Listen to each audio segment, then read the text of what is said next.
Welcome to episode 25. Today on the Beyond the Thyroid podcast, we're going to dive deeper into the benefits of exercise. I want to talk to you about something that doesn't get nearly enough attention in traditional thyroid and metabolic care, and that is strength training. Specifically, I want to share with you a fascinating scientific study called the LIFTMOR, LIFTMOR trial that has major implications for your health, energy, and longevity. If you've ever thought that it was too late to start getting strong, that you're too old to lift weights, or that your bones are too fragile, or that exercise doesn't matter unless you're training for a specific sport, this episode is for you. I'll walk you through what the LIFTMOR trial found, why it matters for people with thyroid issues, and how you can start applying its lessons no matter your age or current fitness level. Let's get into this.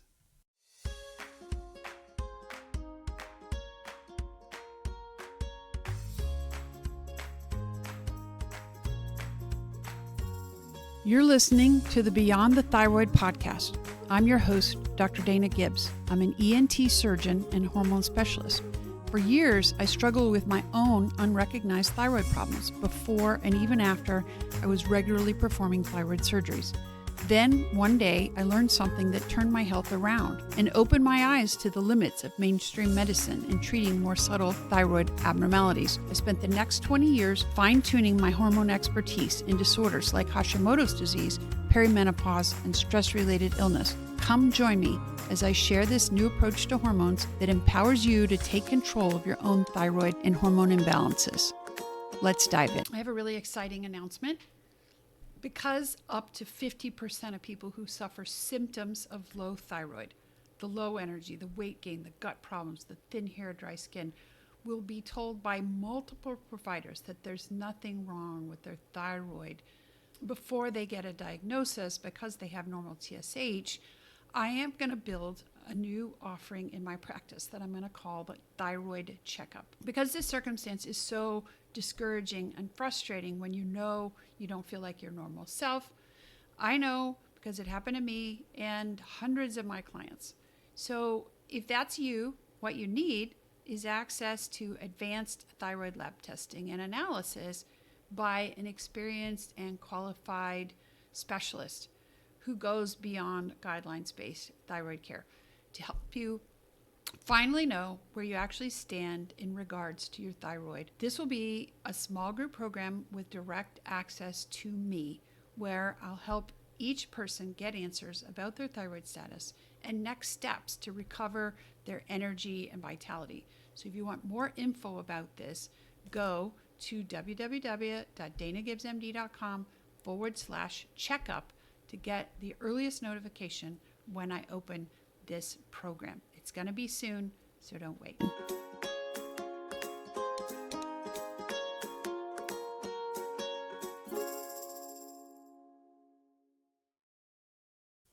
Hello, friend, and welcome back to the podcast. And if you are new, welcome.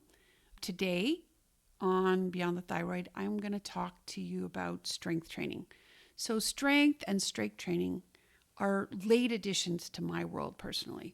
I've always thought of myself as having thin bones and low upper body strength, being very thin, and basically allergic to exercise unless it was fun, like dancing. But as I have watched my older relatives become frail and debilitated with painful osteoporotic fractures and other fractures and joint degenerations, I've decided that I'm going to do all I can not to have that happen to me. And as I study more about hormone and metabolic health and weight loss and the science of aging, I have become more and more convinced of the outsized value of weight-bearing exercise, increased muscle mass, and strength and stamina for all adults. So my go-to exercise of choice now is free weights, particularly the barbell, the squats, the presses, and the deadlifts.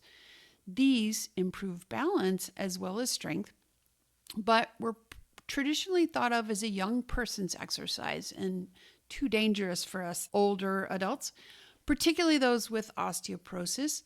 So this outdated outdated thinking was recently turned upside down with the publication of a study called the LIFTMOR trial.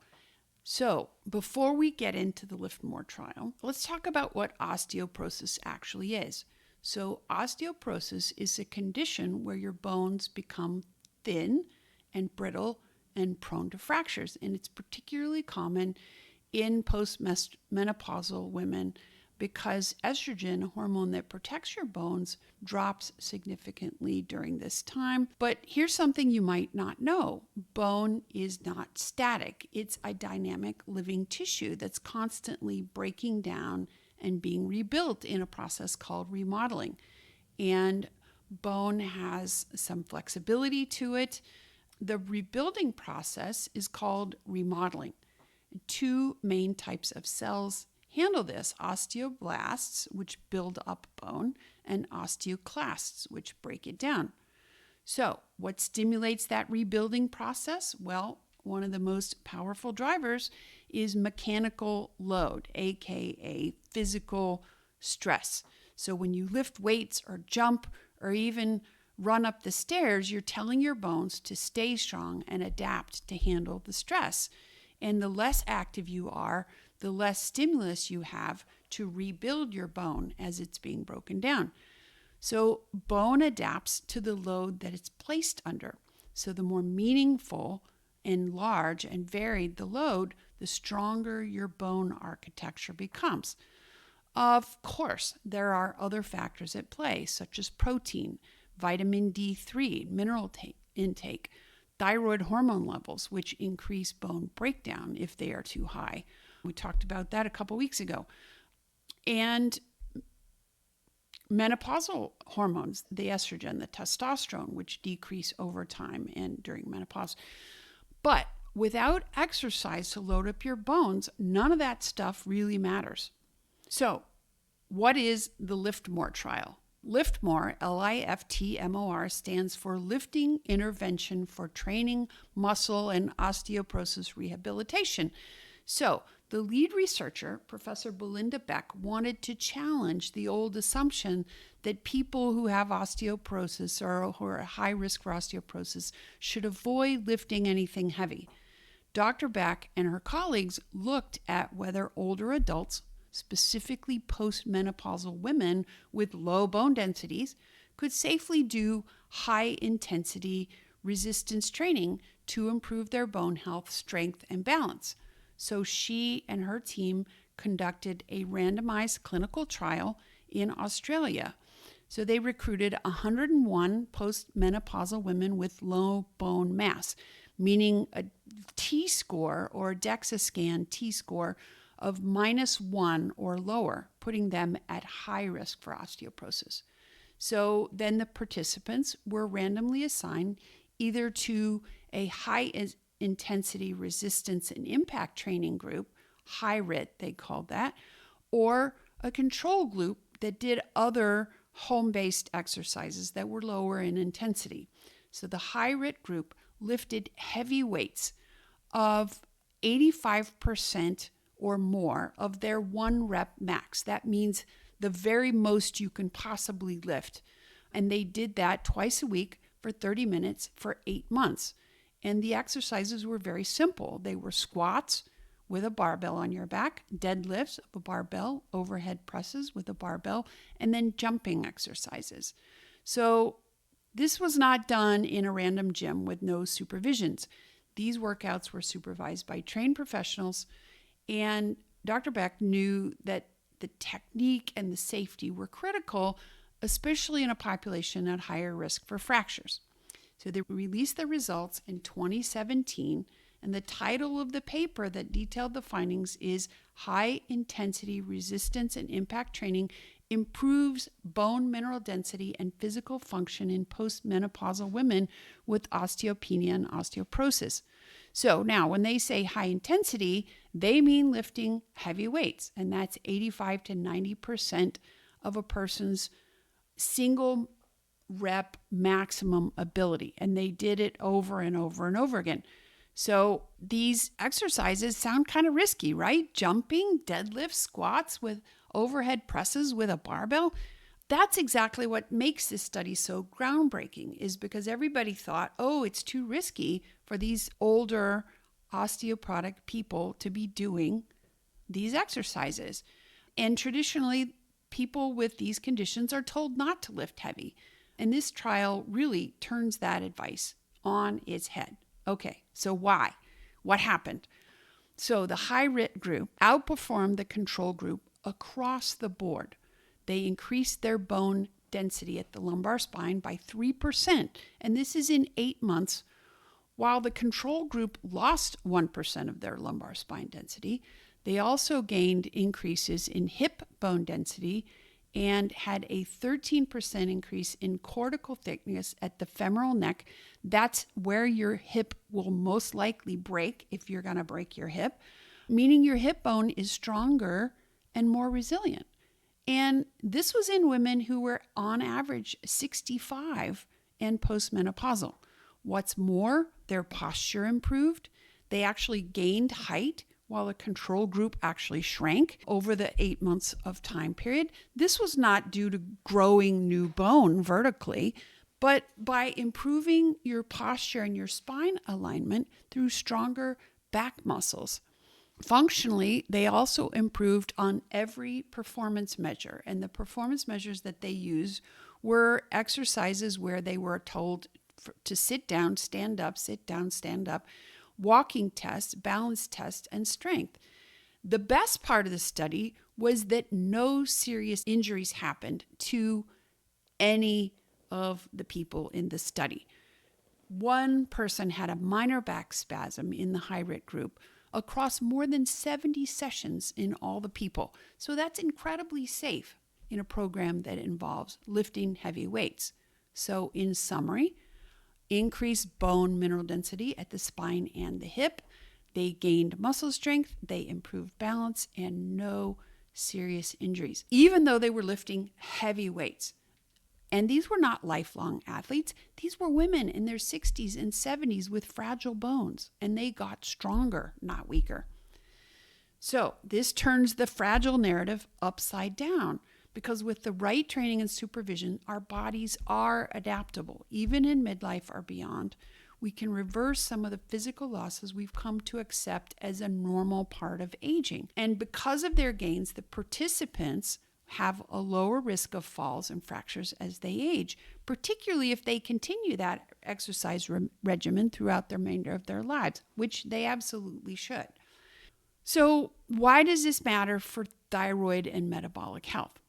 Why am I talking about this on a thyroid and metabolism podcast? Well, because if you have any of the conditions that I talk about on this podcast, hypothyroidism, Hashimoto's, Graves' disease, insulin resistance, you are at higher risk for bone loss and osteoporosis.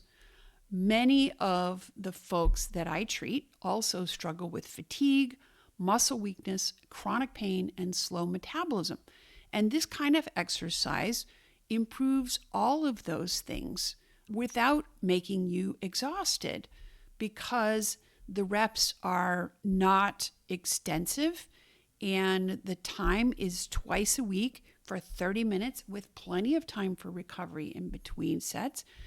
And exercising to improve bone mass also improves muscle mass, which improves all of the metabolic indicators. Now, some of us are under the impression that because of our condition or our age, that we shouldn't be doing anything strenuous.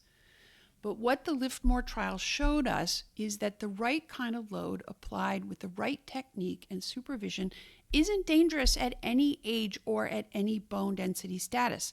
It's therapeutic, it's regenerative, it supports your muscle mass, your insulin sensitivity, your balance, your posture, your bone density, all of which are crucial for people managing thyroid-related metabolic resistance or fatigue. So what it shows is that movement and muscle is medicine. So you don't have to wait for perfect labs. You don't need to lose 10 pounds first. You can start reclaiming your strength now and see functional and measurable improvement within months. All right. And the question I hear most is, but isn't this dangerous? Isn't heavy lifting dangerous at my age? Here's the truth. not training is more dangerous. Let's circle back to the physiology. So cortical bone is the hard outer shell of our bone, and trabecular bone is the inner lattice, the framework that's inside our bones. Both of those adapt in different ways. Heavy lifting puts strain on the bone and deforms a bone. So if a bone gets slightly flexed like that, that stimulates the osteocytes, and it stimulates protein into the matrix. It stimulates new bone cells in the matrix for more bone to be laid down. And this means stronger and denser bone and more resilient bone and muscle attachments and better proprioception, which is your sense of where you are in space, which helps prevent falls. And this is the cool part. This is true at any age, even after menopause, even with low bone mass. So these LIFTMOR participants were not thrown into the gym with no help. They were coached by trained professionals, and their form was monitored carefully. And form and supervision does matter. So I'm not saying go grab a barbell and try to max out tomorrow. I am very strongly in favor of a trained coach who knows how to work with older adults who are prone to injury to make sure that they get the technique correct. But I'm also saying don't write off heavy lifting just because of your age or your diagnosis. Instead, work with a knowledgeable trainer, ideally someone familiar with bone or thyroid conditions, and start small, but work up to as heavy a lift as you can for the last few reps of each set. There are trainers that specialize in free weights for older adults, and I would recommend that you find one who uses a program similar to the O-Narrow program that is described in this study. So, how to apply this to your life? Let's talk about you. If you're ready to start applying the lessons from LIFTMOR, here's what I recommend. First of all, get a baseline DEXA scan. So talk to your doctor about your bone density, about your muscle mass, and get a DEXA scan. Even if you have to pay for it yourself, it's not super expensive. If you wait until the guidelines-based insurance coverage, you might already have fractures and osteoporosis by the time you get it, and prevention is always easier than reversing the condition. Find a coach. Look for a certified personal trainer who specializes in functional strength for older adults or people with health conditions. And you really do want high-load strength training with free weights, with barbells, which is the one that you see in the Olympics with the big weights. It's the big bar with the weights hanging off the end, for those who don't know what it is. The reason you want to do this and not machines is because the barbell helps you with your balance, not just with an isolated muscle. It works your core and it works all of the core at once. Start light, but aim high. You do not have to lift 200 pounds by next week, but you want to build up to lifting weights that challenge you. And I will tell you from my personal experience that when you hit the day where you can lift your own body weight off the ground, it feels really good and really empowering. And that intensity really, really does matter. You want to obviously focus on these compound movements, the squat, the deadlift, the push presses, the bench presses, and rows using free weights. These improve your grip strength, they improve your balance, and they give you the biggest bang for your buck as far as core strength. And then you want to stay consistent. And it may feel like, oh, I don't want to go. But truthfully, when you get there to the gym and you accomplish the lifts, you will feel good about yourself. You will notice, wow, I really feel good about myself. And you got to stay consistent. If you are premenopausal, under 50, 3 days a week of structured lifting is recommended. But once you are into the older, more prone to injury, need longer for recovery, 2 days a week is fine. But 2 days a week is important. That's the minimum. You also need to address your nutrition. Minerals, including calcium, vitamin D, and high protein intake really matter. If you're heading into menopause, you need to consider menopausal hormone therapy, not just for the benefit to your bones, but that's a biggie. And even if you already have osteoporosis or osteopenia as a diagnosis, do not write yourself off. There is a path forward, and it involves taking your physical strength seriously. I have seen this work for my own patients and for my own gym buddies. There are ladies in that gym who are 85 years old who are lifting weights. And also women in their 60s and 70s and beyond who thought they'd never have energy again are now hiking and gardening and going out to sea in their own boat. It is powerful, and it's possible, and it's not too late. So to wrap up, LIFTMOR is a powerful reminder that bone is not a passive structure. It's an adaptable, living tissue that responds to meaningful input. And so are we. We respond to meaningful input. So no matter age or diagnosis, you are not too fragile to go and get strong. So if you've been waiting for a sign to take back your strength, this is it.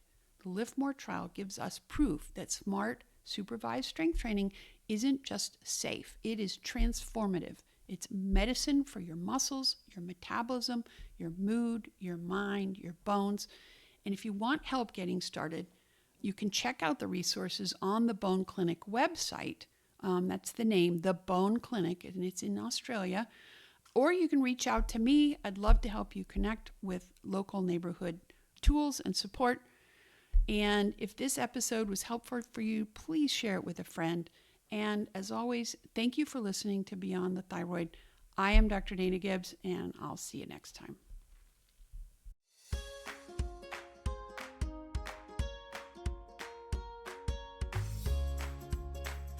Thank you for listening to this episode of Beyond the Thyroid. If you found this information valuable, it would mean so much to me if you'll take a few seconds and give the podcast a 5-star review. It helps other people who need this information find the show, and it's really easy. Just search and click on the name of the show, Beyond the Thyroid, and scroll to the bottom to ratings and reviews. I truly do read and appreciate every one. Remember, when it comes to hormones, there will always be more to discover. So follow the show so you get the next episode as soon as it's released. And if you or someone you care about needs a caring doctor to help figure out how to heal hormone problems that other doctors have dismissed, check out my website at www.danagibbsmd.com. And if you're not a physician, please keep in mind, while I'm a doctor, I'm not your doctor. The content of this podcast is my opinion, and it's for educational and entertainment purposes only. This is not meant to be individual medical advice, and you should consult your own physician for any medical issues or diagnoses that you may have. I look forward to continuing this journey with you beyond the thyroid.